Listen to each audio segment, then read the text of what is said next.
ये आकाशवाणी रायपुर है। प्रादेशिक समाचार बुलेटिन के साथ मैं शुभ्रा भट्टाचार्य।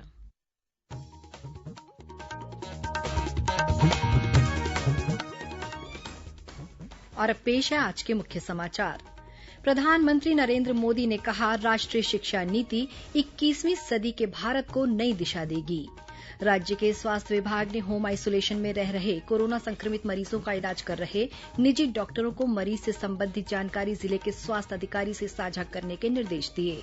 बेमेतरा जिले में रविवार 13 सितंबर से एक सप्ताह का लॉकडाउन लगाया जाएगा।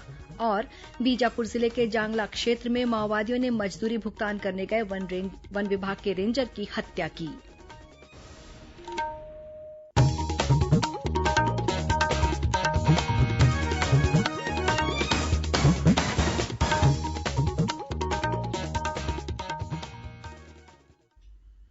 अब समाचार विस्तार से। प्रधानमंत्री नरेंद्र मोदी ने कहा है कि राष्ट्रीय शिक्षा नीति 21वीं सदी के भारत को नई दिशा देगी। 21वीं सदी में स्कूली शिक्षा पर राष्ट्रीय सम्मेलन को संबोधित करते हुए श्री मोदी ने कहा कि राष्ट्रीय शिक्षा नीति नए भारत की आकांक्षाओं, अपेक्षाओं और आवश्यकताओं को पूरा करने का माध्यम बनेगी। नई राष्ट्रीय शिक्षा नीति भी नए भारत की नई उम्मीदों की, नई आवश्यकताओं की पूर्ति का एक सशक्त माध्यम है। इसके पीछे पिछले 4-5 वर्षों की कड़ी मेहनत है। हर क्षेत्र, हर विद्या, हर भाषा के लोगों ने इस पर दिन रात काम किया है, लेकिन ये काम अभी पूरा नहीं हुआ है। एक प्रकार से कहे तो ये काम की असली शुरुआत हुई है। अब हमें राष्ट्रीय शिक्षा नीति को उतने ही प्रभावी तरीके से लागू करना है और ये काम हम सब मिलकर करेंगे। प्रधानमंत्री ने कहा कि बच्चों में गणितीय और वैज्ञानिक सोच का विकास करना अत्यंत महत्वपूर्ण है। उन्होंने कहा कि जब बच्चों को माहौल को ध्यान में रखकर शिक्षा दी जाएगी तो विद्यार्थी व्यावहारिक ज्ञान प्राप्त करेंगे। राज्य सरकार ने कोरोना संक्रमण की जांच के लिए नए दिशा निर्देश जारी किए हैं। State Covid control and command centre की तकनीकी समिति की अनुशंसा पर प्रदेश में कोरोना संक्रमण की जांच की रणनीति में थोड़ा संशोधन किया गया है। प्रदेश में अब कोरोना संक्रमित व्यक्ति के प्राथमिक संपर्क में आए ऐसे लोग जिनमें संक्रमण के लक्षण दिख रहे हैं, उनकी भी जांच की जाएगी। इसके अलावा उच्च जोखिम वर्ग में आने वाले लोगों जैसे 65 वर्ष से अधिक आयु वर्ग के ऐसे लोग जिन्हें मधुमेह, उच्च रक्तचाप, कैंसर, किडनी और सिकल सेल जैसी बीमारियां हैं, साथ ही गर्भवती महिलाएं जो प्राथमिक संपर्क में आए हैं, उनकी भी जांच की जाएगी। इसके अलावा स्वास्थ्य विभाग ने बुखार, सर्दी, खांसी या सांस लेने में तकलीफ अथवा सांस संबंधित गंभीर बीमारी से पीड़ित लोगों और निमोनिया के मरीजों की भी जांच के निर्देश दिए हैं। इसी तरह ऐसे व्यक्ति जिनमें कोरोना संक्रमण के लक्षण जैसे मुंह में स्वाद न आना, सुगंध न आना, उल्टी या पतले दस्त होना और मांसपेशियों में दर्द होना, ऐसे लक्षणों वाले व्यक्तियों की भी जांच की जाएगी। जारी निर्देश में कहा गया है कि कोरोना संक्रमण के लक्षण दिखने के बाद यदि रैपिड एंटीजन किट से ऐसे लोगों की रिपोर्ट नेगेटिव आती है तो सभी की आरटी-पीसीआर या ट्रू नॉट विधि से जांच की जाएगी। इस बीच स्वास्थ्य विभाग ने होम आइसोलेशन में रह रहे मरीजों की निगरानी कर रहे निजी डॉक्टरों को मरीज से संबंधित सारी जानकारी जिले के मुख्य चिकित्सा और स्वास्थ्य अधिकारी को उपलब्ध कराने के लिए कहा है। स्वास्थ्य विभाग ने कहा है कि निजी अस्पतालों, नर्सिंग होम और डॉक्टरों को होम आइसोलेशन में रह रहे मरीजों के बारे में सारी जानकारी हर रोज निर्धारित प्रपत्र में साझा करनी होगी। इधर राजधानी रायपुर में कोरोना संक्रमण के बढ़ते मामलों को देखते हुए मंत्रालय और संचालनालय के अधिकारियों तथा कर्मचारियों को यथासंभव निजी वाहन से ही कार्यालय आने का सुझाव दिया गया है। प्रदेश में कोरोना संक्रमण के लगातार बढ़ रहे मामलों की वजह से कई शासकीय कार्यालयों को कुछ दिनों के लिए बंद कर दिया गया है। माध्यमिक शिक्षा मंडल और ओपन स्कूल को आज से 13 सितंबर तक बंद करने का आदेश दिया गया है।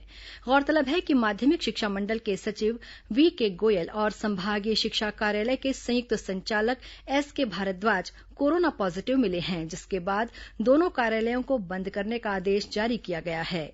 इसी तरह राजनांदगांव के पर्री नाला के पास स्थित विद्युत कंपनी के मुख्य कार्यालय में भी कोरोना ने दस्तक दे दी है। इस कार्यालय में 5 अधिकारी कर्मचारी कोरोना संक्रमित पाए गए हैं, जिसके बाद प्रशासनिक भवन को आगामी आदेश तक बंद किया गया है। इसके पहले जिला मुख्यालय में लोक निर्माण, तहसील, नगर निगम और कलेक्टोरेट समेत कई शासकीय कार्यालयों में कोरोना संक्रमण के कारण कामकाज बाधित हुआ है। इस बीच दुर्ग जिले के दुर्ग, पाटन और धमधा ब्लॉक में अब 34 स्थानों पर फीवर क्लिनिक के माध्यम से कोरोना संक्रमण की जांच शुरू हो गई है।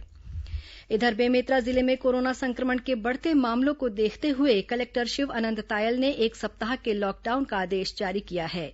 यह लॉकडाउन आगामी 13 से 20 सितंबर तक रहेगा।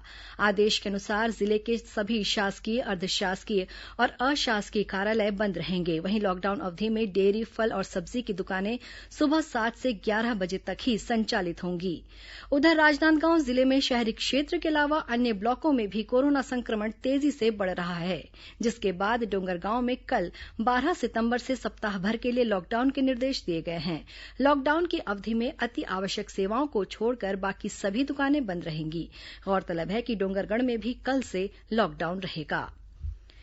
प्रदेश में कोरोना संक्रमित मरीजों की संख्या बढ़ने का सिलसिला जारी है। दुर्ग जिले में आज शाम तक 85 नए कोरोना संक्रमित मरीज मिले हैं। इनमें धमधा से एक स्वास्थ्य अधिकारी और गृह मंत्री निवास से 3 कर्मचारी शामिल हैं। इधर जांजगीर के तहसीलदार कोरोना पॉजिटिव पाए गए हैं। वहीं इसी जिले के लोहरसी गांव में कोरोना संक्रमित 11 नए मरीज मिले हैं। उधर महासमुंद जिला पंचायत के कर्मचारी की कोरोना जांच रिपोर्ट पॉजिटिव आई है, जिसके चलते जिला पंचायत कार्यालय में आगामी 16 सितंबर तक बाहरी व्यक्तियों के प्रवेश पर रोक लगा दी गई है। वहीं मुंगेली जिले में पथरिया क्षेत्र के वरिष्ठ कांग्रेस नेता डॉक्टर व्यास नारायण द्विवेदी की कोरोना संक्रमण से मौत हो गई। श्री द्विवेदी रविशंकर विश्वविद्यालय छात्र संघ के पहले अध्यक्ष थे। प्रदेश में कल 2227 नए कोरोना संक्रमित मरीजों की पहचान की गई। इनमें रायपुर जिले से 672 मरीज शामिल हैं। वहीं कल 16 लोगों की कोरोना संक्रमण से मौत हो गई।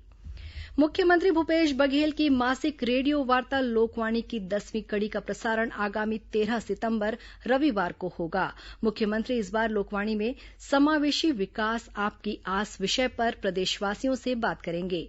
इसका प्रसारण छत्तीसगढ़ स्थित आकाशवाणी के सभी केंद्रों, FM रेडियो और क्षेत्रीय समाचार चैनलों से सुबह 10:30 बजे से 11 बजे तक किया जाएगा। खबरों का सिलसिला जारी रहेगा। अभी वक्त है एक छोटे से विराम का।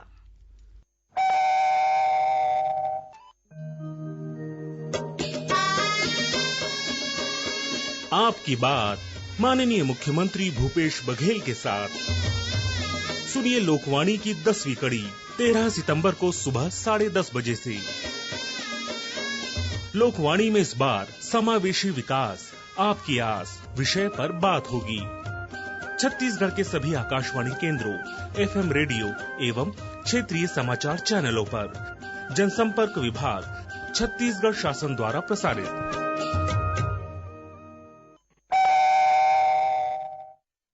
प्रादेशिक समाचार आप आकाशवाणी रायपुर से सुन रहे हैं। और अब आगे बढ़ते हैं बाकी के समाचारों की ओर।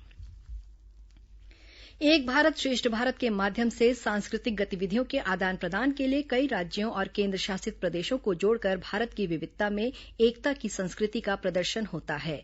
इस श्रृंखला में मध्यप्रदेश, छत्तीसगढ़ और ओडिशा एनसीसी निदेशालय ने सम्मिलित रूप से एक भारत श्रेष्ठ भारत शिविर का आयोजन किया। कोरोना संक्रमण की वजह से इस कार्यक्रम का आयोजन ऑनलाइन किया गया था, जिसमें छत्तीसगढ़ के भोजन, कला, समूहगान और नृत्य की ऑनलाइन प्रस्तुतियां दी गई। इस शिविर का मुख्य उद्देश्य भारत की विविधता, एकता और अखंडता के दर्शन कराना तथा विभिन्न राज्यों के छात्र छात्राओं को एक दूसरे के बारे में अधिक से अधिक जानकारी उपलब्ध कराना था। छत्तीसगढ़ माध्यमिक शिक्षा मंडल द्वारा कक्षा 12वीं के अध्ययन अध्यापन के लिए ऑनलाइन कक्षाएं शुरू की गई हैं। इस कड़ी में आज 4 विषयों हिंदी, रसायन शास्त्र, राजनीति विज्ञान और लेखा शास्त्र की कक्षाएं संचालित की गईं। गौरतलब है कि बीते 7 सितंबर से 12वीं के छात्रों के लिए ऑनलाइन कक्षाएं शुरू की गई हैं, जिसमें 13,000 से अधिक छात्र शामिल हुए हैं।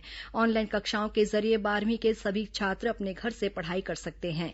इसके लिए मंडल की वेबसाइट में ऑनलाइन क्लास पर क्लिक करके छात्र कक्षा से जुड़ सकते हैं। आगामी ऑनलाइन कक्षाओं की समय सारिणी भी मंडल की वेबसाइट पर देखी जा सकती है। कल 12 सितंबर से दक्षिण पूर्व मध्य रेलवे से होकर गुजरने वाली 2 नई स्पेशल ट्रेनें शुरू की जाएंगी। इनमें खुर्दा रोड अहमदाबाद और Gandhidham Khurda road special train शामिल हैं। Khurda road Ahmedabad special train का परिचालन सप्ताह में 4 दिन होगा। वहीं गांधीधाम खुर्दा रोड साप्ताहिक स्पेशल ट्रेन का परिचालन 16 सितंबर से और खुर्दा रोड गांधीधाम का परिचालन 19 सितंबर से किया जाएगा। इस ट्रेन का स्टॉपेज प्रदेश के दुर्ग, रायपुर और महासमुंद में दिया गया है। बीजापुर जिले में माओवादियों द्वारा एक वन परिक्षेत्र अधिकारी की हत्या किए जाने की खबर मिली है। मिली जानकारी के अनुसार ranger Rathram Patel Indravati tiger reserve के भैरमगढ़ परिक्षेत्र में पदस्थ थे। बताया जाता है कि वे आज जांगला थाना क्षेत्र के अंतर्गत कोंदरोजी में मजदूरी भुगतान के लिए गए हुए थे। इसी दौरान माओवादियों ने उनका अपहरण कर लिया और फिर गांव के स्कूल के पास धारदार हथियार से उनकी हत्या कर दी। रेंजर रथराम पटेल मूल रूप से बलौदाबाजार जिले के कसडोल विकासखंड के अंतर्गत कुम्हारी गांव के रहने वाले थे। घटना के बाद जिले के पुलिस अधीक्षक कमलोचन कश्यप तथा अन्य वरिष्ठ अधिकारी मौके पर पहुंचे और पुलिस ने मामले की जांच शुरू कर दी है। इस बीच सुकमा जिले में माओवादियों ने 2 परिवार को गांव से निकाल दिया है। यह घटना पोलमपल्ली इलाके के पालामड़गू गांव की है। मिली जानकारी के अनुसार माओवादियों द्वारा फरमान जारी करने के बाद दोनों परिवारों के करीब 12 लोग गांव छोड़कर पोलमपल्ली पहुंचे। जिले के कलेक्टर चंदन कुमार ने स्थानीय अधिकारियों को इन ग्रामीणों के भोजन आदि की व्यवस्था करने के निर्देश दिए हैं। महासमुंद जिले के कोमाखान इलाके में पुलिस ने 9 क्विंटल से अधिक गांजा बरामद किया है। हमारे संवाददाता के अनुसार पुलिस को जानकारी मिली थी कि कुछ लोग ओडिशा से अवैध गांजे की तस्करी कर रहे हैं। इस सूचना के आधार पर टेमरी फॉरेस्ट नाके के पास एक वाहन को रोका गया, जिसकी तलाशी लेने पर खाली कैरेटों के नीचे करीब 34 बोरियों में छिपाकर रखा गया गांजा बरामद किया गया। जब्त गांजे की कीमत 1 करोड़ 82 लाख रुपए से अधिक आंकी गई है। इस मामले में पुलिस ने 2 लोगों को गिरफ्तार किया है। ये दोनों लोग बिहार के निवासी बताए जाते हैं। महासमुंद जिले में बीते 24 घंटों के दौरान हुई अलग अलग घटनाओं में 6 लोगों की मौत हो गई। वहीं 7 अन्य लोग गंभीर रूप से घायल हो गए हैं। घायलों को बेहतर उपचार के लिए रायपुर के डॉक्टर भीमराव अंबेडकर अस्पताल में भर्ती कराया गया है। मिली जानकारी के अनुसार जिले के तुमगांव थाना क्षेत्र के जोबा गांव में आज सुबह एक ही परिवार के 3 लोगों की हत्या कर दी गई। मृतकों में 40 साल की एक महिला और उसके 2 नाबालिग बच्चे शामिल हैं। वहीं महिला के पति, सास और 2 संतान गंभीर रूप से घायल हो गए हैं। इस मामले में पुलिस ने 2 आरोपियों को हिरासत में लिया है। इधर कल शाम राष्ट्रीय राजमार्ग पर एक कार अनियंत्रित होकर पेड़ से टकरा गई। इस हादसे में 2 युवकों की घटनास्थल पर ही मौत हो गई, जबकि 3 अन्य युवक गंभीर रूप से घायल हो गए हैं। वहीं सरायपाली क्षेत्र के घोड़ाधार जलप्रपात के पास खाई में गिरने से एक युवक की मौत हो गई। पुलिस ने युवक का शव बरामद कर लिया है। प्रदेश के परिवहन मंत्री मोहम्मद अकबर ने सड़क दुर्घटनाओं पर अंकुश लगाने और यातायात जागरूकता को बढ़ावा देने के साथ परिवहन व्यवस्था को बेहतर बनाने की दिशा में प्रभावी कदम उठाने के निर्देश दिए हैं। राज्य सड़क सुरक्षा परिषद की कल हुई वर्चुअल बैठक में उन्होंने सड़क निर्माण के दौरान मार्गों पर अनावश्यक मोड़ नहीं रखने के भी निर्देश दिए। परिवहन मंत्री ने वाहनों की गति को नियंत्रित करने, स्पीड गवर्नर लगाने और नशे में गाड़ी चलाने वालों के साथ स्टंट करने वाले वाहन चालकों के विरुद्ध कार्रवाई करने को कहा। स्कूल शिक्षा विभाग के प्रमुख सचिव डॉक्टर आलोक शुक्ला ने कल सरगुजा जिले में पढ़ई तुहर द्वार और पढ़ई तुहर पारा की विभिन्न शैक्षणिक गतिविधियों का जायजा लिया। इस दौरान डॉक्टर शुक्ला ने बतौली विकासखंड के केनापारा में चलाए जा रहे मोहल्ला क्लास का भी निरीक्षण किया। प्रमुख सचिव ने बच्चों द्वारा बनाए गए हस्तकला के संबंध में जानकारी ली। इसके अलावा उन्होंने सीतापुर और मैनपाट विकासखंड के मोहल्ला क्लास का भी निरीक्षण किया। इस दौरान उन्होंने कहा कि शिक्षक बच्चों को पढ़ाने के बाद उनसे चर्चा करें और पाठ्य सामग्री को फिर से दोहराने के लिए कहें। इससे पहले प्रमुख सचिव ने कल ही जशपुर जिले के बगीचा विकासखंड में संचालित मोहल्ला क्लास का अवलोकन किया था। और अब पेश है मौसम का हाल। मौसम विभाग के अनुसार एक मानसून द्रोणिका अमृतसर से बंगाल की खाड़ी तक स्थित है। इसके असर से कल छत्तीसगढ़ के अधिकांश स्थानों पर हल्की से मध्यम वर्षा हो सकती है। वहीं 1-2 स्थानों पर आकाशीय बिजली गिरने और भारी वर्षा की चेतावनी भी दी गई है। अब कुछ अन्य खबरें संक्षिप्त में। बालोद जिले में आज वन कर्मचारी शहीद दिवस का कार्यक्रम का आयोजन किया गया। कार्यक्रम में शहीद वनकर्मियों के परिजनों को सम्मानित किया गया। इसी जिले में संविदा स्वास्थ्य कर्मचारियों ने 19 सितंबर से अनिश्चितकालीन हड़ताल पर जाने की चेतावनी दी है। बिलासपुर जिले में राष्ट्रीय पोषण माह के तहत आंगनबाड़ी केंद्रों में सुपोषण वाटिका का निर्माण किया गया है। इसी जिले में निजी स्कूलों की ऑनलाइन कक्षाओं से बच्चों को हटाने के मामले में छात्रों के अभिभावक 14 सितंबर को कलेक्टोरेट और जिला शिक्षा अधिकारी के समक्ष प्रदर्शन करेंगे। और बलरामपुर जिले में सांभर का शिकार करने के मामले में वन विभाग ने 4 लोगों को गिरफ्तार किया है। अंत में मुख्य समाचार एक बार फिर। प्रधानमंत्री नरेंद्र मोदी ने कहा, राष्ट्रीय शिक्षा नीति 21वीं सदी के भारत को नई दिशा देगी। राज्य के स्वास्थ्य विभाग ने होम आइसोलेशन में रह रहे कोरोना संक्रमित मरीजों का इलाज कर रहे निजी डॉक्टरों को मरीज से संबंधित जानकारी जिले के स्वास्थ्य अधिकारी से साझा करने के निर्देश दिए। बेमेतरा जिले में रविवार 13 सितंबर से 1 सप्ताह का लॉकडाउन लगाया जाएगा। और बीजापुर जिले के जांगला क्षेत्र में माओवादियों ने मजदूरी भुगतान करने गए वन विभाग के रेंजर की हत्या की। इसी के साथ प्रादेशिक समाचार बुलेटिन समाप्त हुआ। नमस्कार।